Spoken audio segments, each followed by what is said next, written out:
noite aos irmãos, boa noite aos nossos convidados, visitantes, aos nossos internautas que estão acompanhando o culto online. Sejam todos novamente bem-vindos a esse culto ao nosso Senhor. Vamos orar? Senhor, te agradeço, ó Pai, por mais uma oportunidade de estar aqui, Senhor, falando da Tua palavra, ó Pai.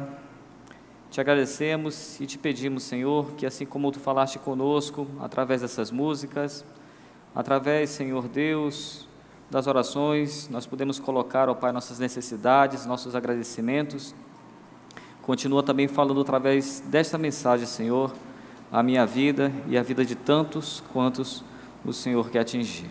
É o que eu te peço em Cristo Jesus e através da ação do Teu Espírito. Amém. Tem uma ilustração, ela é bastante conhecida, que diz o seguinte: havia uma pequena vila, ao redor dessa vila havia muitas árvores. Nessa vila havia um lenhador, um senhor já bastante antigo, que já era lenhador há muito tempo.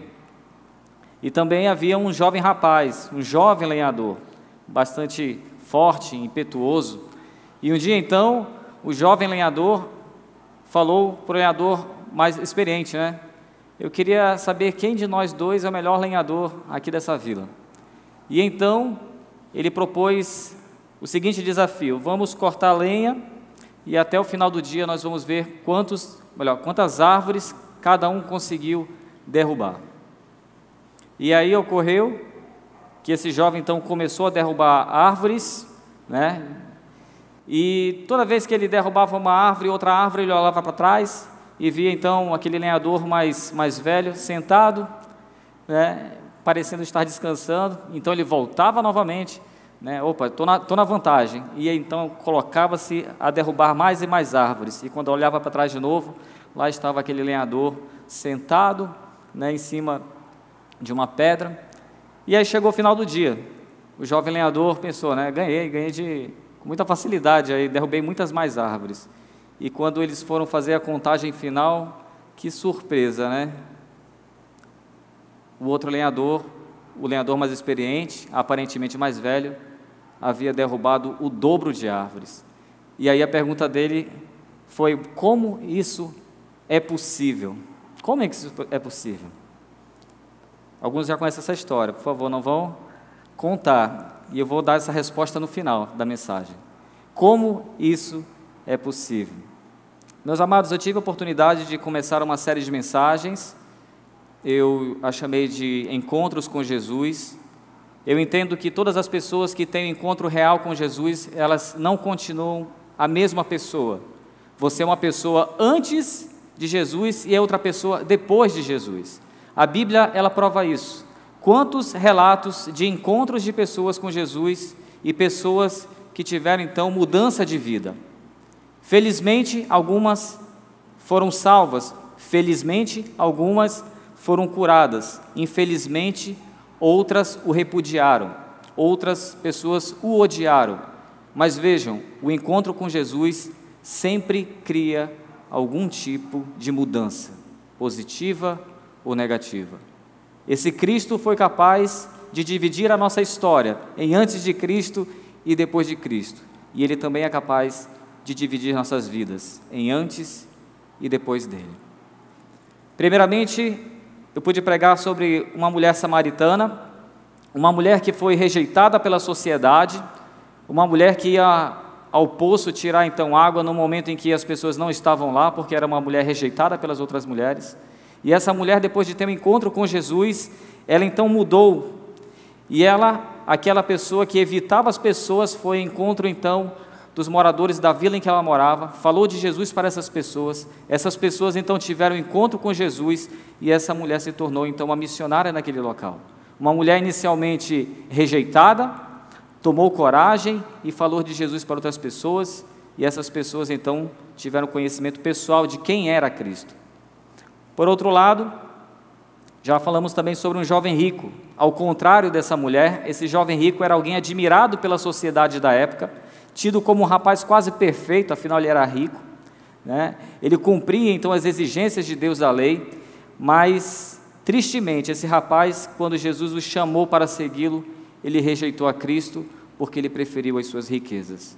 2 encontros e 2 respostas, 2 finais bem diferentes. E hoje eu quero então falar de um terceiro encontro, o encontro de Jesus com uma família de 3 irmãos. Talvez você conheça essa família: Lázaro, Maria e Marta.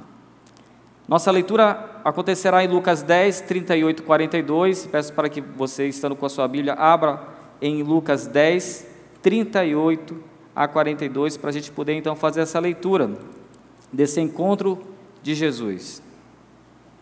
Lucas 10, versículo 38 a versículo 42. Diz o seguinte: prosseguindo viagem, Jesus entrou num povoado e uma mulher chamada Marta recebeu-o em casa. Sua irmã, chamada Maria, sentando-se aos pés do Senhor, ouvia a sua palavra. Marta, porém, estava atarefada com muito serviço e, aproximando-se, disse: Senhor, não te importas que minha irmã me tenha deixado sozinha com o serviço? Dize-lhe que me ajude.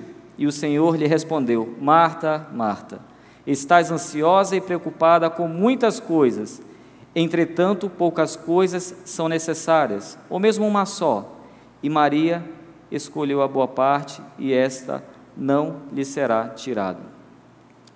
Esses irmãos, eles moravam numa cidade chamada Betânia. Essa cidade era muito próxima a Jerusalém, ficava a cerca de 4 quilômetros então de Jerusalém, e esse foi um primeiro encontro, provavelmente o primeiro encontro de Jesus com essa família. Depois nós temos o relato de outros encontros de Jesus. Entendemos que Jesus era alguém que amava muito esses irmãos, né? Nós lembramos que logo em uma outra situação, lá em João 11, Jesus então ele ressuscita Lázaro. E depois, posteriormente, em João 12, Maria, essa mesma Maria aqui, ela unge Jesus com um perfume caro e enxuga seus pés com o próprio cabelo. Então era alguém com quem Jesus tinha uma proximidade muito grande. Essa família era alguém com quem Jesus realmente tinha uma interação de amizade. E é interessante porque nós vemos que a Maria, a Marta, melhor dizendo, provavelmente era a dona da casa onde Jesus foi fazer a visita, e ela recebeu bem Jesus, ela tratou bem Jesus, né? E essa hospitalidade era um traço cultural judaico que ocorria desde o Antigo Testamento. Na verdade, era algo comum nos povos ali daquela região, receber bem os seus visitantes. E o que acontece é que era algo, inclusive, dentro da lei do próprio povo, que Deus havia dado essa lei para o povo, né, de que eles deveriam tratar bem o estrangeiro, eles deveriam receber bem os visitantes em sua casa. E a prática também se manteve no período do Novo Testamento. Isso a gente pode ver, por exemplo, lá em Hebreus 13:2, quando diz: não vos esqueçais da hospitalidade, pois fazendo isso mesmo sem saber, alguns hospedaram anjos. Aqui no caso, o autor ele está se referindo àquela situação quando Abraão recebeu anjos, e esses anjos anunciaram que a sua esposa, ela teria então um filho, Sara teria um filho, e ali eram anjos que foram recepcionados então pelo casal, Abraão e pela sua esposa. E também nós somos ensinados que, como cristãos, nós devemos ser bons anfitriões, devemos receber bem as pessoas em nossas casas. Quem aqui não gosta de ser bem recebido em um lugar? Né? Quem aqui não gosta de ser bem recepcionado na casa de alguém? Da mesma forma como nós gostamos de ser tratados, nós devemos tratar os outros. 1 Pedro 4,9 fala disso: sede hospitaleiros uns para com os outros, sem vos queixar. Irmãos, o que nós entendemos é que Marta ela não estava errada em ser uma boa anfitriã, mas há uma questão aqui que a gente precisa ressaltar. Marta, ela trocou as prioridades. Ela deveria receber bem Jesus, só que ela focou muito nos afazeres de uma anfitriã, e de uma certa forma esqueceu um pouco ali o seu visitante. Dentro disso eu queria falar sobre 3 alertas para nós, hoje, cristãos, relacionados então à atitude de Marta. O primeiro alerta é relacionado ao ativismo na igreja. Deus chama todos, e quando é todos os cristãos, todos os crentes, a praticarem a mordomia cristã. Não sei se todos são familiarizados com essa palavra, mordomia, né? É basicamente sermos mordomos. O que o mordomo faz? O mordomo, ele cuida das coisas do seu senhor, do seu patrão, e também, né, ele cuida do seu patrão. Ele quer o melhor para o seu patrão. Então, o patrão, ele deixa as coisas na mão do mordomo, e o mordomo cuida dessas coisas como se fosse dele mesmo, com o maior cuidado possível. E Deus nos confiou o quê? Fazer a sua obra, por isso que nós somos mordomos desse Deus. E também nos capacitou com dons, a fim de que nós façamos essa obra da melhor forma possível. Deus não apenas nos manda sermos mordomos e fazermos sua obra, como Ele mesmo nos capacita a fazer essa obra através dos dons que Ele dá a cada cristão. Se você é cristão, se você é convertido, você tem, no mínimo, um dom que Deus lhe deu para você fazer sua obra. Olha só, 1 Pedro 4,10 fala a respeito disso. Servi uns aos outros conforme o dom que cada um recebeu, como bons administradores da multiforme graça de Deus. Meus irmãos, eu quero abrir aqui um parêntese, né? Eu quero dizer que uma palavra que a gente usa muito, e na verdade ela está errada. Não existe voluntariado na igreja. Se você diz assim, eu vou ser voluntário, por exemplo, na área de comunicação, você está errado. Não existe voluntariado. Por que eu digo isso? Porque todos, como a gente já falou no início, são chamados a trabalhar. Todos os cristãos são chamados a trabalhar na obra de Deus, sem exceção. Nós somos, então, chamados a exercer o dom que Deus nos dá. Se Ele nos dá um dom, é para que esse dom, então, seja usado. Os talentos são dados para serem usados e não para serem enterrados. E como membros de um corpo, nós temos então esse compromisso. É interessante, né? Porque eu acho que no seu corpo não tem nenhum membro que seja voluntário. Ou será que o coração em determinado momento vai dizer, gente, parou, não quero mais trabalhar, parei aqui. Ou então o teu dedinho falou, cansei, vou pular fora. Isso não ocorre, né? Por quê? Porque no nosso corpo os membros não são voluntários, todos interagem, todos se entrelaçam para um bem comum. Da mesma forma, nós, como membros do corpo de Cristo, temos a obrigação de trabalharmos para esse corpo. O erro ocorre quando nós ficamos tão envolvidos com as atividades. Não, mas eu já trabalho, eu trabalho muito na igreja, segunda, terça, quarta, quinta, quando tem uma atividade eu trabalho. Mas qual é a motivação pela qual você trabalha na igreja? Será que ela é pela motivação de realmente servir a Deus, ou é porque você gosta de trabalhar na igreja? Já se pensaram? Já pensaram a respeito disso? Qual é a motivação que te traz e que te faz trabalhar na igreja, para aqueles que são ativos nas atividades da igreja? Será que nós realmente fazemos por Deus, ou nós praticamos a obra pela obra? Fazemos porque gostamos? Fazemos porque queremos mostrar aos outros que nós somos capazes, que nós somos bons naquilo que fazemos? É interessante que Deus, nesses casos em que nós fazemos a obra pela obra, Deus é deixado de lado.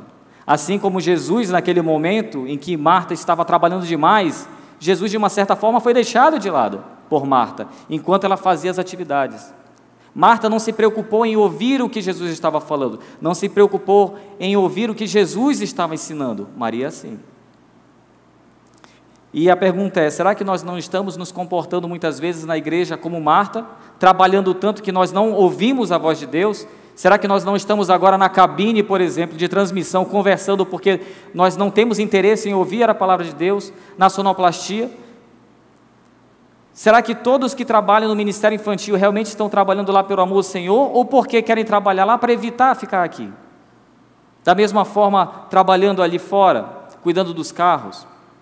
Eu tenho certeza que muitos irmãos, espero que todos eles, trabalham com esse objetivo de adorar ao Senhor. Mas será que algumas pessoas não se envolvem nos ministérios para poder então ficar entretidos com a obra e evitar o contato e evitar ficar aqui dentro ouvindo a palavra?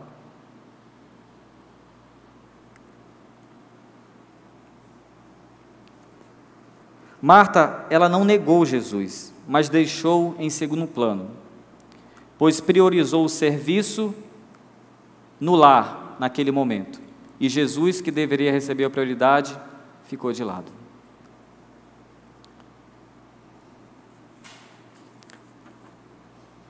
Meus irmãos, por isso que nós não devemos abrir mão do ensino de Jesus. Nós não devemos abrir mão da palavra de Deus. O pastor Eduardo sempre tem falado: meus irmãos, vamos participar da EBD, vamos participar das atividades. O pastor acabou de falar: meus irmãos, vamos estudar o livro das famílias. Por quê? Porque a necessidade de estudarmos a palavra, meus irmãos, pela necessidade de sermos instruídos pela verdade. Nós vemos aqui no versículo 39, sua irmã chamada Maria, sentando-se aos pés do Senhor, ouvia a sua palavra. Ou seja, Maria estava ali sentada, aprendendo o que Jesus a ensinava. Ela estava ouvindo, ela estava absorvendo. Marta, porém, estava atarefada com muito serviço. E o que esse muito serviço acaba acarretando em nossas vidas como igreja? Acaba acarretando, meus irmãos, numa adoração errada. Muitas vezes temos crentes até bem intencionados em trabalhar na igreja, mas pelo fato de não aprenderem, de não sentarem no banco para poder ouvir, de não virem então para a escola bíblica, de não lerem livros, a Bíblia mesmo, elas acabam fazendo adoração de qualquer jeito. O pastor Max pregou há um tempo atrás sobre essa questão, e é muito parecido com o que acontece ali em 2 Samuel 6, quando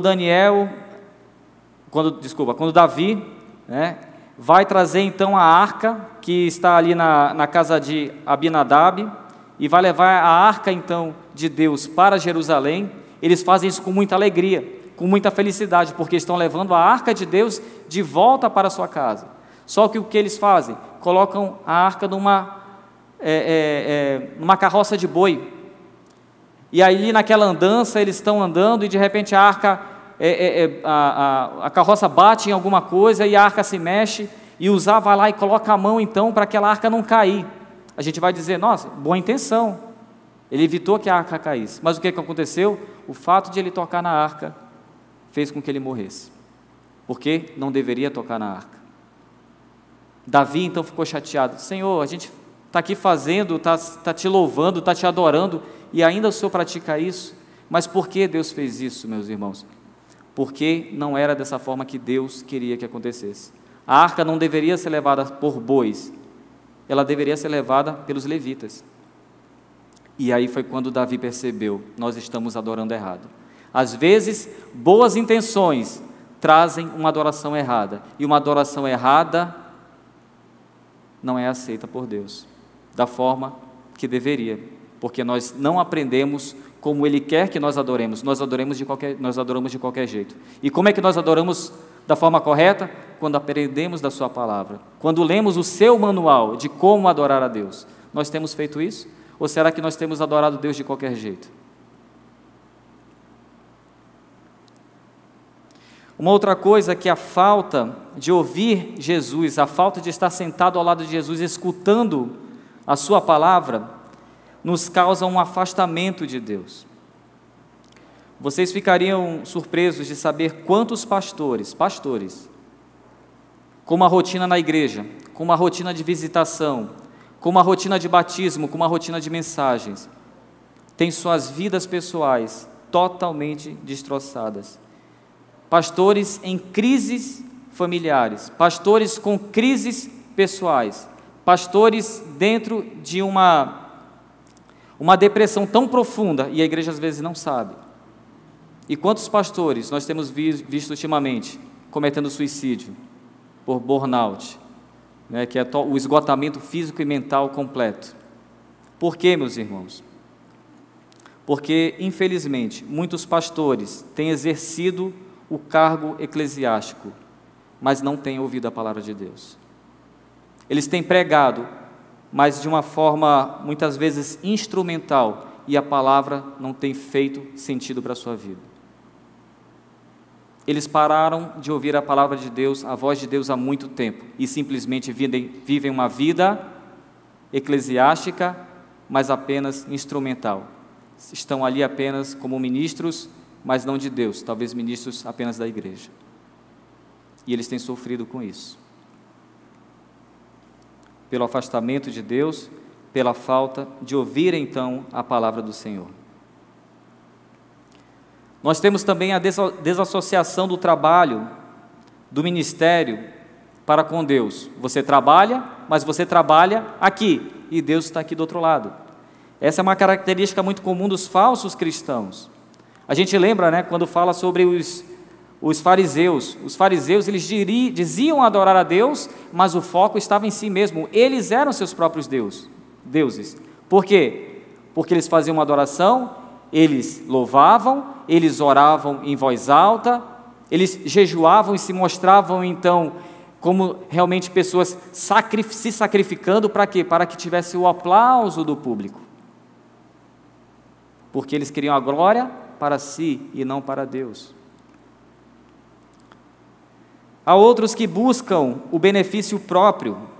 É uma das consequências de você fazer a obra desassociado do Deus da obra. Exemplo disso, em 1 Samuel 2, quando nós vemos ali os filhos de Eli. Talvez, se não todos, a maioria sabe da história.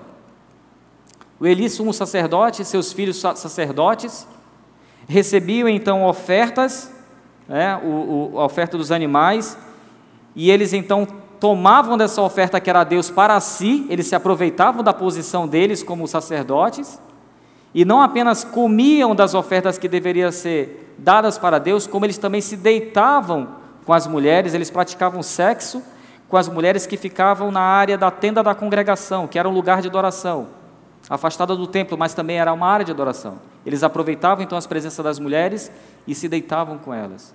E eles, sendo sacerdotes de Deus, mas exercendo atividades que com certeza Deus não aprovava, estavam abusando então ali do seu cargo, estavam abusando ali então do que Deus havia colocado eles para poderem ter sua glória própria, para poderem ter seu benefício próprio. E a pergunta para nós hoje é: quantos na igreja estão envolvidos no ministério, mas vivem uma vida torpe? Quantos pastores têm roubado? Quantos tesoureiros têm sido ladrões? Quantos musicistas e cantores têm cantado por orgulho? Quantos líderes têm exercido sua autoridade e influência para enganar, para seduzir e tirar proveito dos seus liderados? Meus irmãos, quantos têm feito isso? Com certeza muitos. Infelizmente, têm abusado e feito algo contrário ao que Deus mandou eles fazerem. Por quê? Porque eles têm se beneficiado da glória que seria de Deus. Lucas 10, 41, na continuação da nossa leitura, diz o seguinte: e o Senhor lhe respondeu: Marta, Marta, estás ansiosa e preocupada com muitas coisas. E nessa leitura desse versículo nós temos então aqui o segundo alerta, sobre uma rotina consumidora. Meus irmãos, essa mensagem para mim, de todas as mensagens que eu já preguei, essa mensagem provavelmente é a que mais fala no meu coração, porque ela fala de uma rotina. E talvez hoje minha maior luta seja justamente a questão de uma rotina. Por quê? Porque hoje muitos aqui com certeza têm uma rotina de estudo, uma rotina de trabalho, ou uma rotina no lar que tem consumido a sua vida. Tenho certeza que muita gente tem vivido dessa forma. Tem consumido mental e fisicamente. É interessante porque a tecnologia veio, e a gente a princípio acha que a tecnologia veio para facilitar as coisas, para tirar nossos pesos e nos dar tempo livres para podermos adorar a Deus, para podermos então ter tempo com a nossa família, e parece que cada vez mais nós acabamos sobrecarregados de atividades. Nós nos sobrecarregamos em vez de aproveitarmos aquilo que a tecnologia trouxe para facilitar nossas vidas.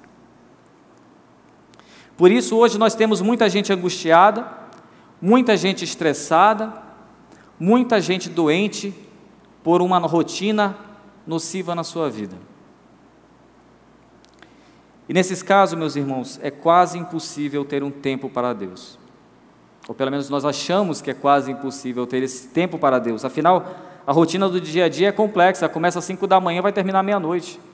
E você praticamente desmaia para poder ter que acordar no dia seguinte e começar de novo sua rotina. Que tempo que a gente vai ter para Deus?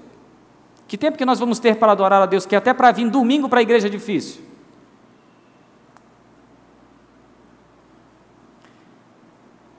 A gente tem que entender que ter uma rotina não é pecado, e hoje, na verdade, é natural nós termos uma rotina. Nossa vida é sistematizada, nós temos horários a cumprir, uma rotina é algo natural. Porém, nós temos que entender que tudo aquilo que nos afasta de Deus deve ser tratado como uma ameaça.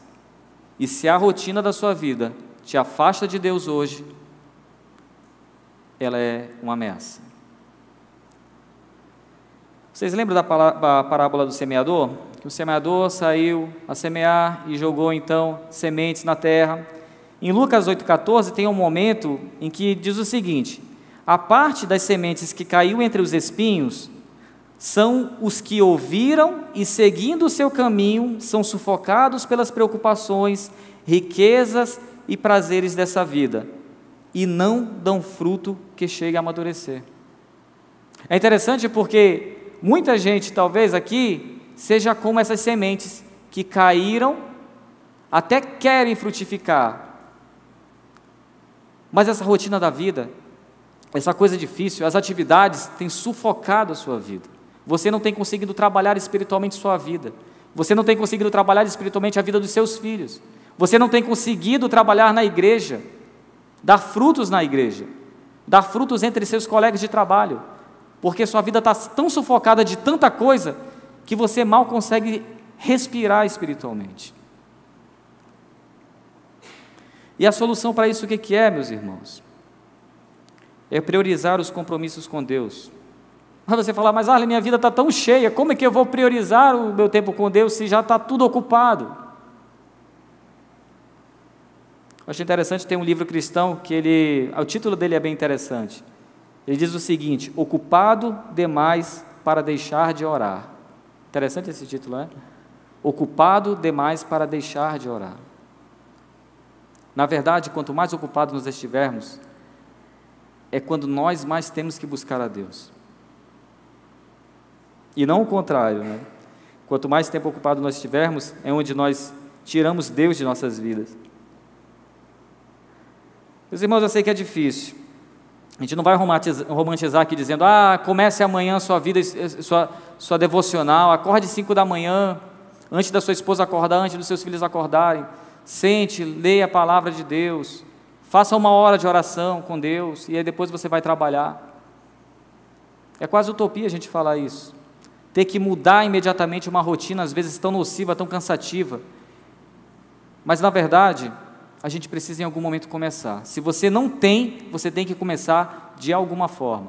O Gabriel, com os jovens adolescentes, ele falou, tem o viradão, os jovens adolescentes não são tão acostumados a orar. Então, você começa com uma oração de 10 minutos, no próximo viradão, 15 minutos, até chegar 1 hora. Por quê? Você vai acostumando a fazer isso na sua vida. Se você não tem o costume, não consigo ler 10 capítulos por dia, leia alguns versículos, vai aumentando aos poucos, mas não deixe de ter um tempo com Deus, não deixe de buscar a Deus, não use a desculpa do seu dia para dizer que você não tem tempo para Deus, porque para aquilo que é importante para nós, a gente arranja tempo. É hipocrisia dizer que a gente não tem tempo, porque o que é importante para nós, a gente sempre arranja um tempo. E eu não quero aqui resumir a uma vida devocional, meus irmãos, mas também ao serviço. Nós já falamos há pouco sobre a mordomia. Todo cristão é chamado a trabalhar na obra de Deus. A nossa igreja tem feito muitas atividades, mas ainda assim falta pessoas em muitas áreas. O Ministério Infantil é sempre falta gente para trabalhar no Ministério Infantil. O Sopão da Vida voltou a funcionar. Não sei se hoje ainda tem. Gilvan, já tem gente trabalhando com as crianças lá no Apanaí? Gente, não tem gente para trabalhar com as crianças na Apanaí. Não tem gente. Será que você não tem um tempo de 1 ou 2 horas da sua semana, de uma sexta-feira à noite, para poder ali evangelizar as crianças da Apanaí? E tantas outras áreas da nossa igreja tem faltado gente. Vou puxar a sardinha aqui para o nosso Ministério de Comunicação. Estamos precisando de pessoas para podermos exercer mais atividades. Nós temos muita coisa, mas está faltando mão para isso. Gente para trabalhar. Aí você vai falar, mas é difícil, eu não tenho tempo. Vim quarta-feira para a reunião dos homens e das mulheres, reunião dos jovens aos sábados é difícil. Deixa eu perguntar uma coisa de você. Você que é trabalhador e de repente recebe uma proposta para trabalhar lá no sul do Brasil. Uma proposta com o dobro do seu salário. Tudo certinho, tudo bonitinho. Eu duvido que tu não vai pensar nessa proposta. Você vai se despedir dos familiares, você vai pegar sua esposa, seus filhos, vai tirar seus filhos do colégio. Às vezes a esposa também trabalha, ela vai deixar o seu trabalho, vai pegar um avião e vai com você trabalhar lá.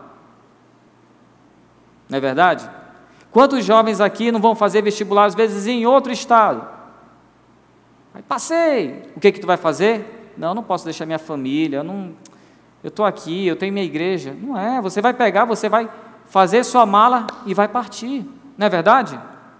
Eu não estou dizendo que a gente não deve fazer isso, mas eu quero mostrar como a gente é hipócrita. A gente fala que não tem tempo para Deus, para um trabalho de Deus, às vezes de 1 ou 2 horas, mas nós temos a capacidade de mudar toda a nossa rotina de vida por causa de um trabalho. Toda a nossa rotina de vida por causa de uma faculdade, de um namoro. Quanta gente não tem que pegar 2 ônibus para chegar no outro lado de Manaus para namorar e diz que não tem tempo para trabalhar para Deus. Não é uma questão de falta de tempo, é uma questão de prioridade.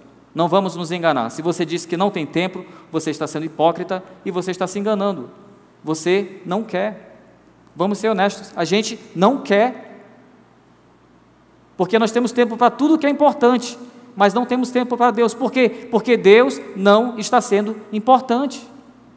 Vamos deixar preto no branco. É isso que a gente faz, muitas vezes. Muita gente é envolvida, graças a Deus por isso, mas tem muita gente que está inerte numa cadeira. Tem gente que nem para a igreja vem. Às vezes vê o culto em casa. Não que não seja importante. Se de repente você não pode hoje trabalhar por uma questão de saúde, você não pode trabalhar porque no momento de vida você não pode estar exercendo uma atividade da igreja ou uma atividade que Deus mandou você fazer, tudo bem, mas você muitas vezes está com tempo livre, você ter saúde porque Deus te dá saúde, você ter condições financeiras e você ter tempo e dizer que não dá, você está mentindo. Você está mentindo, primeiramente para você.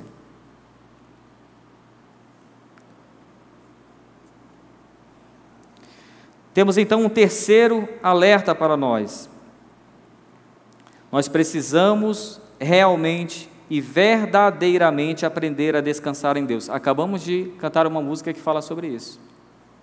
Por que eu falo realmente e verdadeiramente? Porque muitas vezes nós expressamos que nós estamos confiando, estamos descansando em Deus, mas nós não estamos, nós não dormimos, nós estamos angustiados.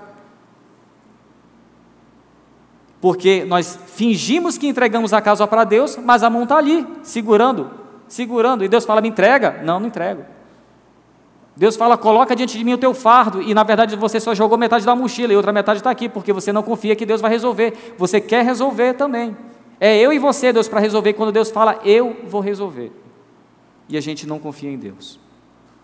E nós precisamos aprender verdadeiramente e realmente descansar em Deus. Lucas 12, 22, 23, e depois no versículo 29 e 30 ele fala a respeito disso. Olha só, Lucas 12, 22 e 23, e depois o versículo 29 e 30. É um trecho muito conhecido. E disse aos discípulos, por isso vos digo, não fiqueis ansiosos quanto à vossa vida, com o que comereis, nem quanto ao corpo, com o que vestireis. 23, pois a vida é mais do que alimento e o corpo mais do que as roupas. Portanto, não fiqueis preocupados se tereis o que comer ou que beber. Versículo 30, porque as pessoas do mundo procuram todas essas coisas, mas vosso Pai sabe que precisais delas. A gente não vai dizer com isso que a gente não deve ter responsabilidade. A gente não vai sentar na cadeira, pedir para Deus e esperar então Deus mandar para a gente o alimento e a roupa. A gente tem que ter nossa responsabilidade, nós temos que honrar nossos compromissos, e o cristão ele é chamado a honrar seus compromissos para dar bom testemunho no seu trabalho, em casa, no seu ministério, mas nós temos que entender que nós não podemos tomar o lugar de Deus. O nosso braço só pode ir até aqui. Se eu tentar fazer algo além disso, eu estou pecando, porque o além disso é Deus que faz. E Deus fala, aquilo que é dele, ele irá fazer. Aquilo que é responsabilidade sua, você faz. Mas nós muitas vezes queremos estender um pouquinho mais o braço. Quando Deus diz que aquilo é responsabilidade dele.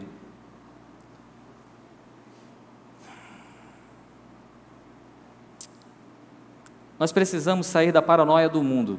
Nós, infelizmente, vivemos muito parecido com o mundo em determinadas ações de nossas vidas. O mundo, ele é individualista. Ele ensina que você tem que ter um celular bom, você tem que ter um carro bom, você tem que ter uma casa boa, você tem que comer coisas boas para você, porque eu mereço, eu quero, eu tenho. Não é isso que ele ensina? Eu, para mim. O outro que... Cada um no seu quadrado. Mas qual é o efeito colateral disso? Se eu tenho que conseguir as coisas para mim, quem tem que buscar essas coisas é eu. Sou eu que tenho que correr atrás. E às vezes a gente toma isso do mundo. Eu tenho que trabalhar, porque se eu não trabalhar, amanhã eu vou passar fome. Eu tenho que buscar tal coisa, porque se eu não buscar, eu vou ficar desempregado. Eu tenho que fazer isso daqui, porque não confio que Deus vai fazer. Eu não vou dar meu dízimo e minha oferta, porque na verdade isso pode fazer falta, então tenho que guardar aqui para de repente uma situação de urgência. E a gente não vai confiando em Deus. A gente se torna individualista e, como efeito colateral, nós tentamos resolver tudo. E o que é que isso traz para nossas vidas? Sobrecarga. O que é que isso traz para nossas vidas?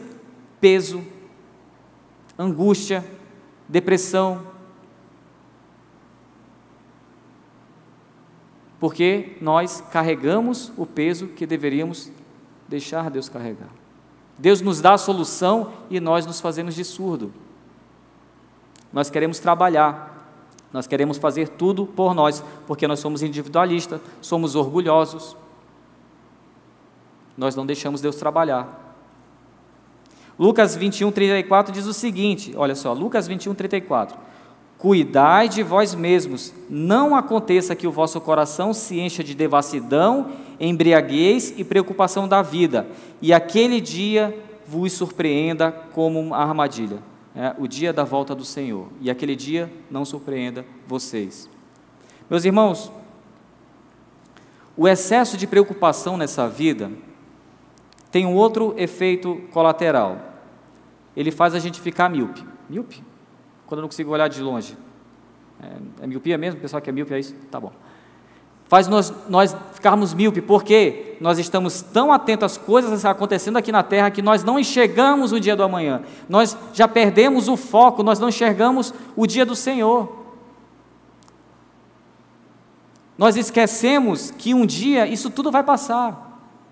Os problemas, as desilusões, as tristezas, tudo vai passar, mas a gente esquece. Por quê? Porque nós estamos focados no problema do dia a dia e nós esquecemos de ver o dia de amanhã, no qual Deus já prometeu que nós seremos vitoriosos.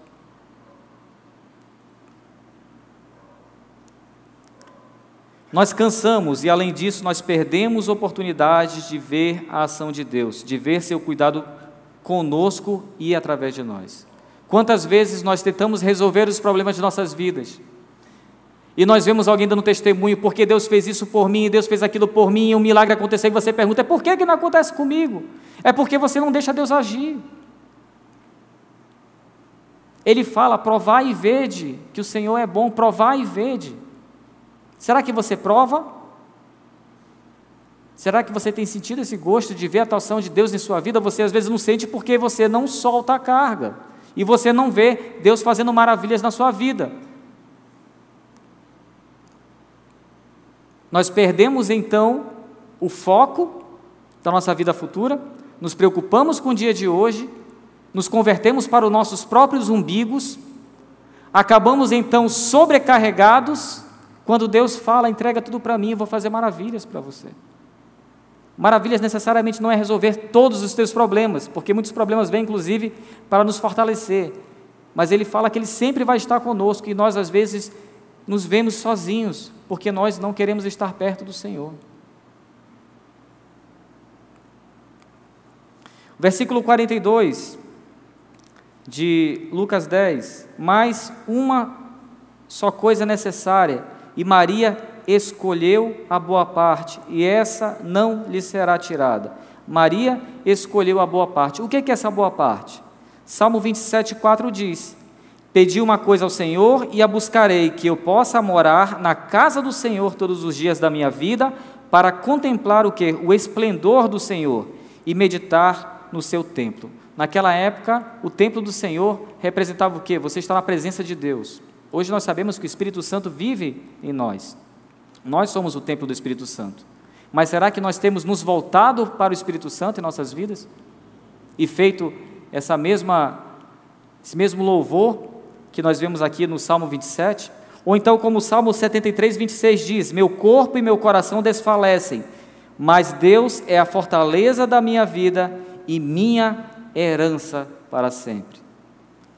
Salmo 142, 5: Senhor, clamei a Ti e disse, Tu és o meu refúgio, a minha herança na terra dos viventes.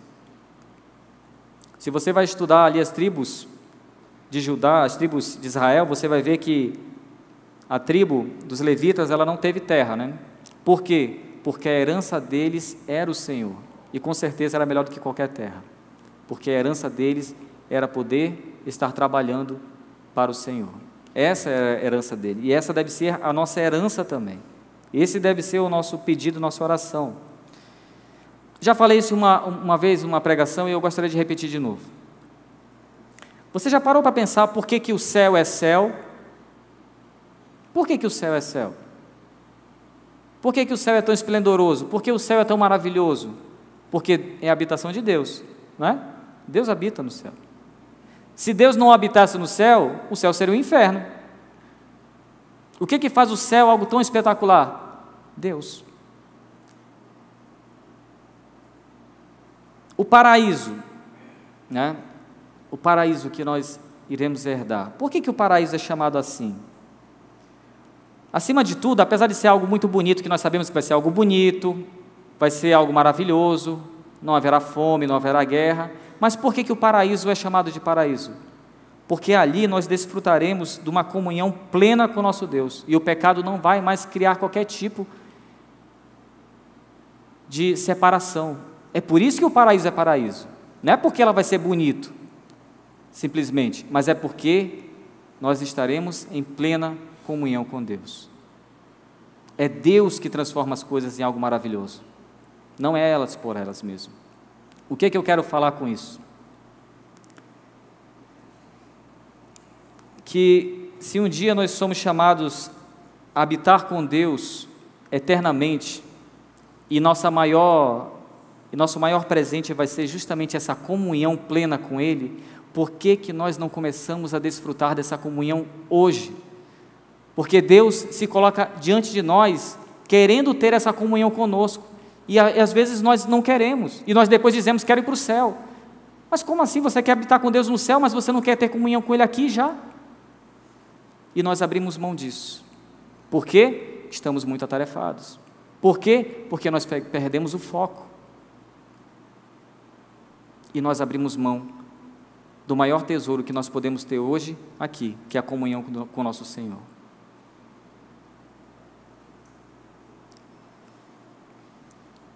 Se o maior bem da eternidade é o convívio, é a comunhão com Deus, por que nós não começamos essa comunhão hoje?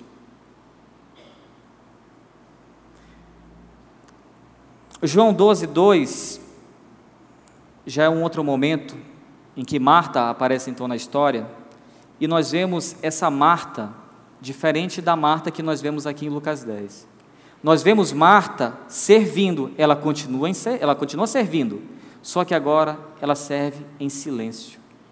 Ela não retruca para Jesus, por que o Senhor não manda então Maria trabalhar aqui comigo, Senhor? Não está vendo que eu estou trabalhando? Marta, ao que eu entendo, ela aprendeu. Ela continuou seu serviço, só que agora servido em silêncio, ouvindo ao Senhor, enquanto Maria lavava os seus pés, enquanto Maria lavava os pés de Jesus. Parece então que Marta continuou a servir, mas agora nós vimos Marta servindo, tendo noção de que o seu Deus e o seu Senhor estavam ali, e ela precisava ouvi-lo. E apesar de servir, a maior beneficiada era ela, porque ela estava diante do seu Senhor. Lembra da história do lenhador que eu contei no início? O lenhador mais novo olhou então, achou que tinha ganho aquela competição, aquele desafio, e na contagem o lenhador mais velho tinha derrubado o dobro de árvores. E aí o lenhador novo perguntou: mas como é que isso é possível? Toda hora que eu olhava para trás, o senhor estava ali sentado. Como é que pode? E eu cortando, e você sentado. Ele falou: meu rapaz, eu não estava sentado descansando. Eu estava sentado afiando o meu machado. Porque toda vez que você corta uma árvore, você vai perdendo o fio dela. E o seu machado vai ficando cego. E conforme vai passando o tempo, você corta e você perde eficiência, eficácia do machado. E você corta cada vez menos. Toda vez que eu parava, era para afiar meu machado. E assim eu podia voltar e continuar cortando as árvores com a mesma eficiência de antes. Meus irmãos, Deus nos fez ferramentas nessa terra. Jesus falou: olhai os campos, não é? Estão brancos para a ceifa. Precisa de ceifeiros. Precisa de ferramentas para essa obra. Mas será que nós estamos simplesmente trabalhando e não estamos sentados muitas vezes afiando nossas ferramentas, ouvindo a palavra do nosso Senhor, aprendendo mais dele, para a fim de que nós sejamos mais eficientes na sua obra? É isso que nós devemos aprender, a sermos mais eficientes, a ouvirmos a voz do nosso Deus, aprendermos com Ele, trabalhando, mas também aprendendo, e não simplesmente fazendo de qualquer jeito, fazendo muitas vezes para benefício próprio, e muitas vezes fazendo sem ouvi-lo. Hebreus 12, versículo 1 e no início do 2 diz o seguinte: portanto, também nós, rodeados de tão grande nuvem de testemunhas, depois de eliminar tudo que nos impede de prosseguir e o pecado que nos assedia, corramos com perseverança a corrida que nos está proposta, fixando os olhos em Jesus. Eliminando tudo o que nos impede de prosseguir. Às vezes é uma rotina louca, às vezes é um trabalho ministerial que você faz para benefício próprio, às vezes é você sentado aqui sem querer trabalhar, e ele fala: vamos eliminar tudo aquilo que nos impede para trabalhar para Deus, e vamos trabalhar. Porque o sucesso de um verdadeiro seguidor de Cristo acontece quando ele arregaça as mangas e põe mãos à obra, mas os seus olhos estão fixos em Jesus e seus ouvidos abertos à sua voz. Amém? Vamos orar? Te agradeço, Senhor, por essa oportunidade, que essa palavra, Senhor, possa ser a Tua palavra, ó Pai, e que ela venha falar nossas vidas. Se há irmãos aqui, Senhor, que não têm trabalhado, que estão acomodados, ó Pai, venhas a despertá-los, Senhor, coloca neles a urgência de trabalhar para a Tua obra. Isso não é um simples pedido, Senhor Deus, mas é uma ordem Tua, que nós venhamos a sermos cooperadores, membros ativos nessa Tua obra, Senhor Deus, que é levar a Tua palavra para todos, que é para vivermos conforme Tu nos ensinaste, Senhor, para refletirmos a Cristo Jesus para tantos outros que estão perdidos nas trevas.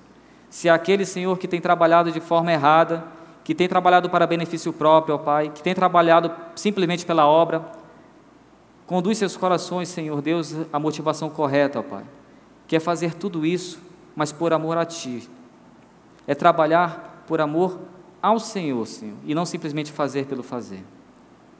Senhor, se há aqueles que estão sendo consumidos por uma rotina que drena suas energias físicas, psicológicas, espirituais, Pai, dá entendimento a esses irmãos, dá sabedoria, a fim de que eles consigam, Senhor, ajustar suas vidas, a fim de que eles possam se alimentar de Ti diariamente e possam caminhar, ó Pai, conforme a Tua vontade e a Tua palavra. E tudo aquilo que eles venham a fazer, Senhor Deus, possa ser, na verdade, fruto do alimento diário, que é a oração, que é o estudo da palavra, ó Pai, em suas vidas. Trabalha em nós, Senhor, e trabalha através de nós. Nos abençoa e nos faz também bênção para tantos outros. É o que eu te peço e te agradeço. Em Cristo Jesus. Amém.